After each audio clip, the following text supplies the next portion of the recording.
అనే అమ్మాయి ఉంటుంది. తను ఒంటరిగా ఒక ట్రిప్కు బయలుదేరింది. అది వెర్మాంట్ రాష్ట్రంలోని ఉత్తర అడవుల మధ్య ఉన్న ఒక చిన్న గ్రామం. ఆ గ్రామం పేరు ఎల్డర్ గ్రోవ్.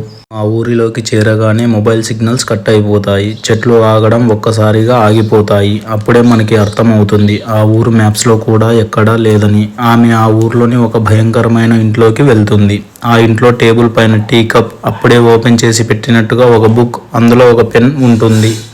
ఆ ఊరు చుట్టూ ఉన్న అడవి, ఆ అడవిలోని చెట్లు ఇవన్నీ చూడటానికి చాలా భయంకరంగా ఉంటాయి. కానీ ఆ ఊరిలోని మనుషులు చూడటానికి చాలా మంచివారుగా అనిపిస్తారు.